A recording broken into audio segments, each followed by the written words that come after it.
if your industry are not being digitally transformed, you may not be able to compete. Because of that, we see there's an accelerator chase for many enterprises, how they are going to digitally transform, because it becomes paramount to what their future is going to be.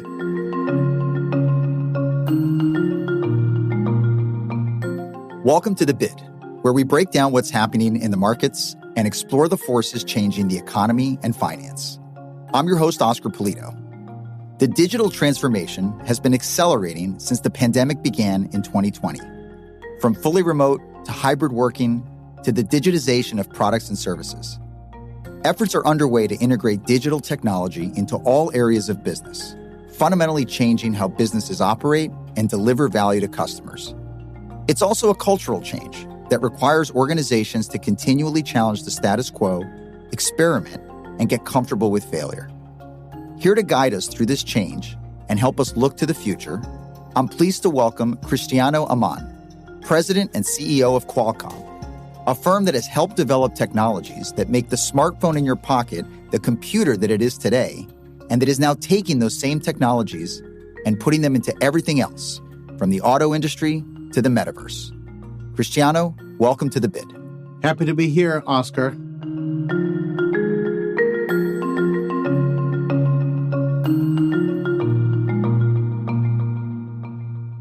Well, Cristiano, it's been 3 years since the pandemic began, and I think many of us were aware that there was a digital transformation going on in the world, although it feels like the pandemic made that more front and center for us as many of us had to work from home. We found ourselves on video calls and Zoom calls.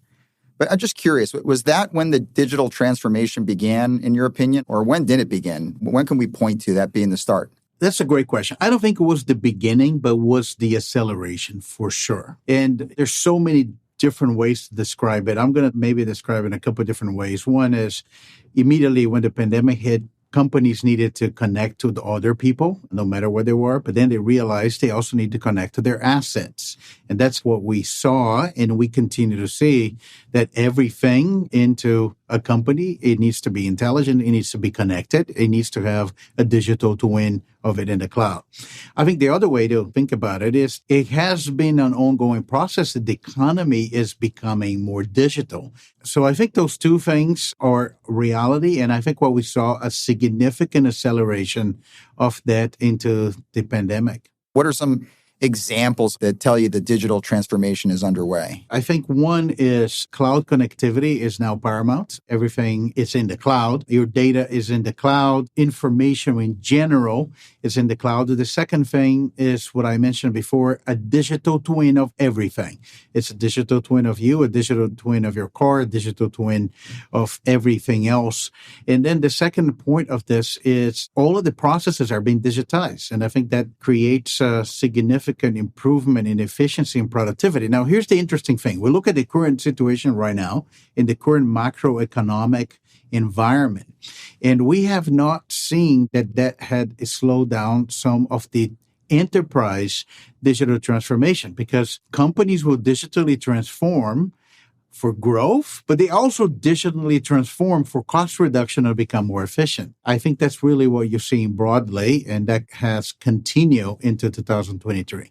Right. So even though the economy may be slowing down or feeling the effects of rising interest rates, the digital transformation is ongoing. You mentioned at an enterprise level, it's ongoing, and the pandemic accelerated it. What's the investment opportunity then? Because when we talk about digitization, it's certainly much more than just digitizing what's on paper. And so when you think about the investment opportunity, how do you quantify that? It's very significant. If I'm not mistaken, by 2030, we're going to see multiple trillions of dollars in investment in digital. And it's really across the board. It's investment in cloud. It's investment in intelligent devices outside the data center. It's investment in connectivity. And it's very significant. I almost want to focus on how industries are going to be competitive or not. I think there's now this broad understanding that if your industry are not being digitally transformed, you may not be able to compete. I think because of that, we see there's an accelerator chase for many enterprises, how they are going to digitally transform. And the industries that are not traditionally digital, you start to see the creation of the chief digital officer or those type of positions because it becomes paramount to what their future is going to be.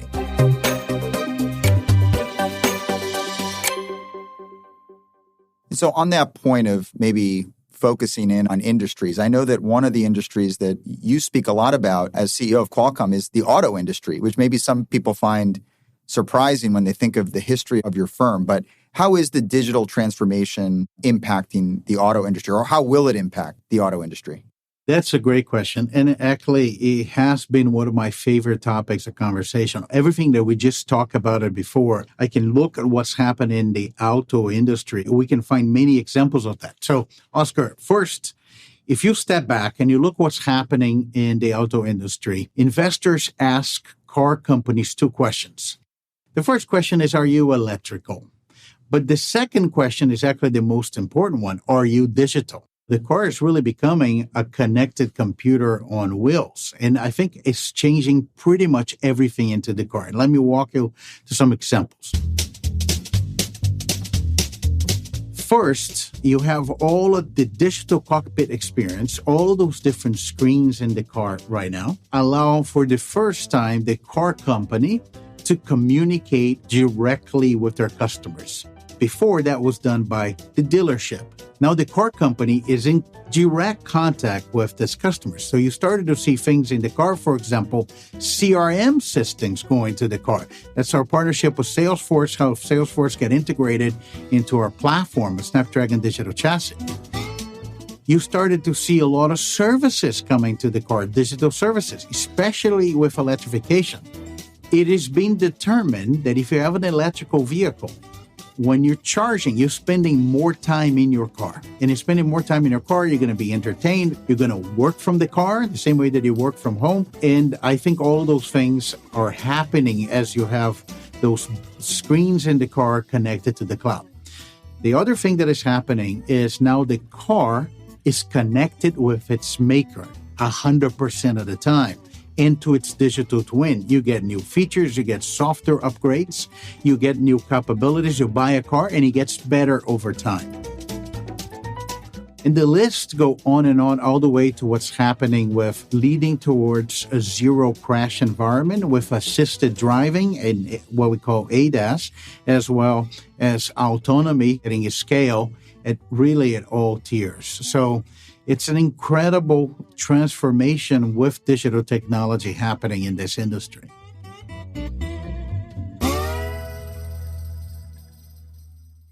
Cristiano, when you talk about that vehicle that you just described, I was picturing myself sitting in this machine that has all these kind of cool tools now.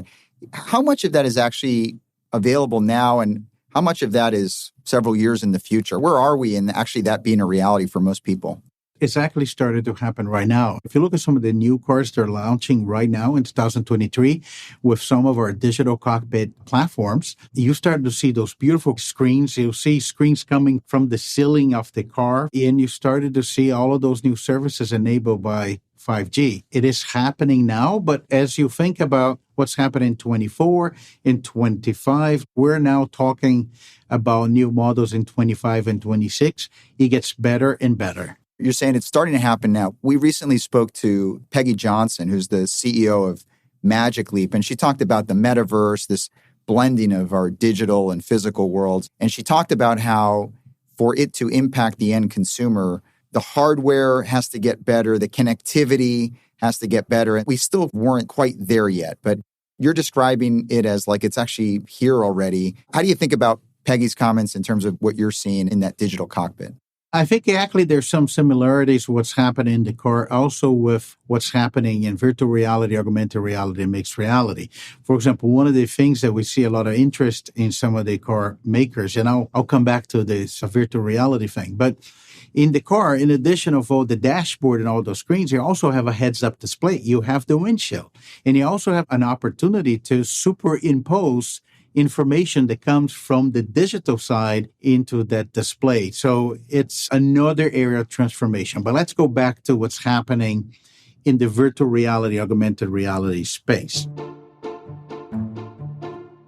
we've been investing on this for more than 10 years. Virtually now, every one of the commercial devices that you see out there for virtual reality, augmented reality, mixed reality is using Qualcomm platforms. A great example of that is the Quest devices from Meta. We recently launched Pico with ByteDance in China, and there's a number of other devices out there being built or launching.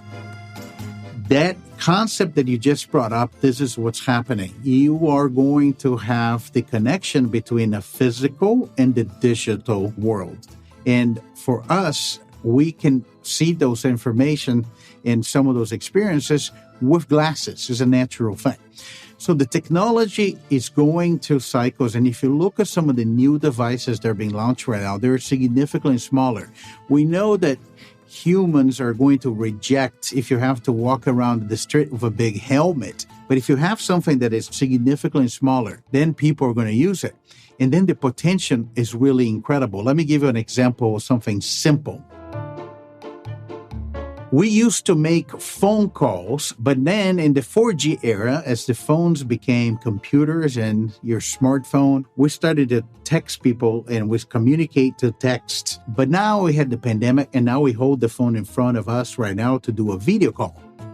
It's a very well understood technology challenge that we can do today. If you have a glass and I'm going to call you and I'm just going to render a hologram of you right in front of me, and we're going to have a conversation as simple as have a phone call like you're right in front of me. And so I think the potential for this technology is very big, and it could be as big as phones. We see a lot of interesting developments with this across all of the different ecosystems. And I don't think that reality is that far. If you look up for what Meta was done, they already have critical mass. It was significant to have a lot of developers. There are some interesting enterprise applications for training, for education. You have the ability to have collaboration tools. And I think we're in the very beginning of something very big, which is going to be the metaverse. I'm just old enough to remember the phone that you were describing that was clunky, big to hold. And certainly when you think about how that piece of hardware has gotten smaller, lighter, and the transformation it has on people's lifestyles. And that's consistent with what Peggy said around as the hardware gets lighter, it becomes easier to use and therefore has a bigger impact on consumers. So you touched on the auto industry and you painted a really interesting picture of how car manufacturers now can get better data about their consumers. Can we talk about maybe another example, the industrial sector? Like how is this impacting manufacturing or retail, this digital transformation? When we look at the diversification of Qualcomm, and if you look at what we're doing right now, in addition to mobile, the automotive industry, we have this very broad IoT category. And one of those elements in the IoT is the industrial. And we're starting to see a lot of demand because of the impact that it has on all those different verticals. One of those verticals is manufacturing. As a matter of fact, we used to count our customers on two hands in mobile, and then at some point we're counting them on one hand. In industrial, we have over 16,000 customers today. And it shows how much the potential is for technology to be part of the digital transformation. Let's go to your question, which is manufacturing. And it's a very profound change enabled by technology. So you look into a factory floor facility, and all you can do, you can connect every one of the equipments. Even the software that you're going to run on a robot, you can run that from the cloud connected with technology such as 5G. A couple things that change. The name of the game in the 90s, you build the biggest factory you can build in Asia, and you're going to have the lowest conversion cost and you have the higher productivity for your fixed capital. Now, if all of your equipment is connected to the cloud, you can have distributed manufacturing. You can have smaller factories, all controlled by the cloud, and you have the economies of scale having a bigger factory. It's changing how people think about manufacturing. It's actually bringing factories back to regions that would not have the ability to be cost competitive. But that doesn't stop there. You have the ability in the factory floor to use those technology. You have handheld devices. You have the ability to use the same robots to do more than one product. You reduce the cost of retooling the factory if you have short product cycles because everything is wireless. You don't have to rewire the entire factory. And then you have also big data and how you use data and analytics to continue improving your process. So it's a very big transformation and one that is also underway. And so as companies and industries participate in this digital transformation, what are the cybersecurity risks that they should be thinking about or that they're asking you about as they undergo this shift? Great question, Oscar. Especially if we think about everything is becoming digital, everything's cloud connected, the surface area is now much bigger. One thing is somebody hack into your phone. And another thing is you have this technology now on the grid for the utility companies. You have the technology now on healthcare. You have the technology on manufacturing. I think that's both a challenge as well as an opportunity. One of the largest investment areas we have in our chips is security. Where do we store important things as credential and biometrics? How we do with encryption? How we do with multi-factor authentication? How we do software attestation? One of the things we just announced was a solution for industrial called Aware, which is a cloud layer that connects to the chips. We announced the Aware signature when you actually can validate that the software running on the chips has not been modified, and you can attestate to the safety of the software. So it's going to be an opportunity for innovation. It's going to be an opportunity for investment. It's going to be an opportunity for differentiation, but that's part of becoming digital. Security needs to be front and center. Maybe I can also ask you about AI, artificial intelligence, which is a buzzword now, and how does it fit in the context of this digital transformation? This is one of the biggest opportunities we have in front of Qualcomm right now. And I may not give it justice to the size of the opportunity the way I describe it. It could be transforming our company dramatically.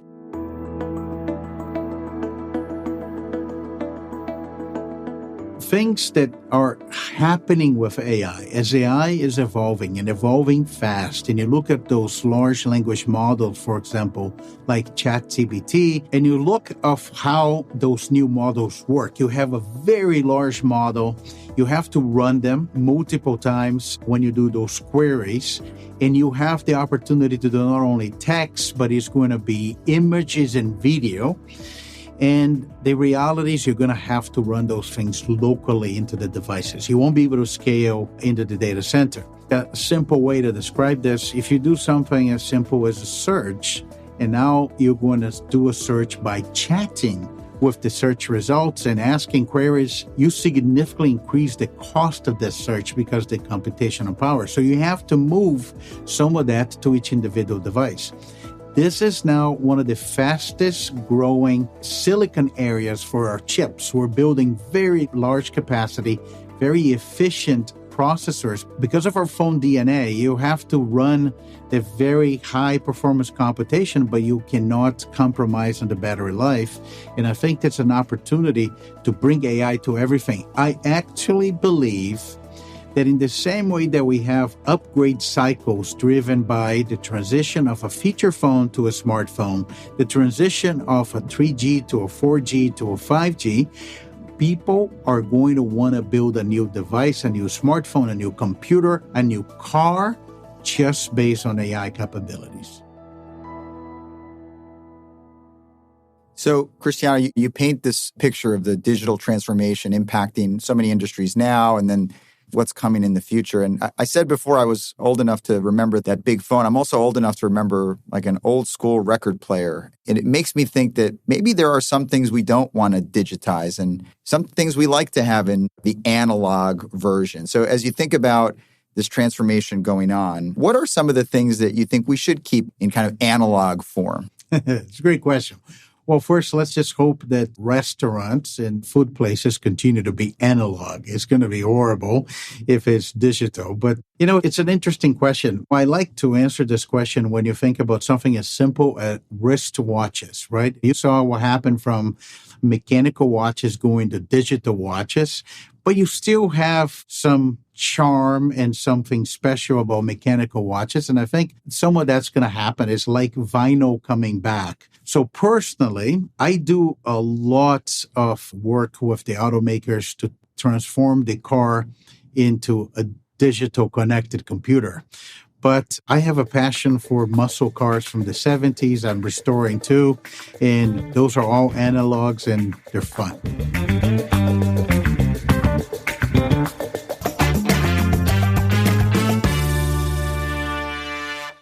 Sounds like there will be room for both in the foreseeable future based on customer preference. Well, Cristiano, thank you so much for joining us on The Bid today. Happy to talk to you. Thanks for listening to this episode of The Bid. If you enjoyed this episode, check out our episodes on the Metaverse with Peggy Johnson and the top 3 technology megatrends. And don't forget to subscribe to The Bid wherever you get your podcasts. This material is intended for informational purposes only and does not constitute investment advice, a recommendation, or an offer or solicitation to purchase or sell any securities, funds, or strategies to any person in any jurisdiction in which an offer, solicitation, purchase, or sale would be unlawful under the securities laws of such jurisdiction. The opinions expressed are as of the date of publication and are subject to change without notice. Reliance upon information in this material is at the sole discretion of the listener. Investing involves risks. BlackRock does and may seek to do business with companies covered in this podcast. As a result, listeners should be aware that the firm may have a conflict of interest that could affect the objectivity of this podcast. For more information, visit blackrock.com/thebid.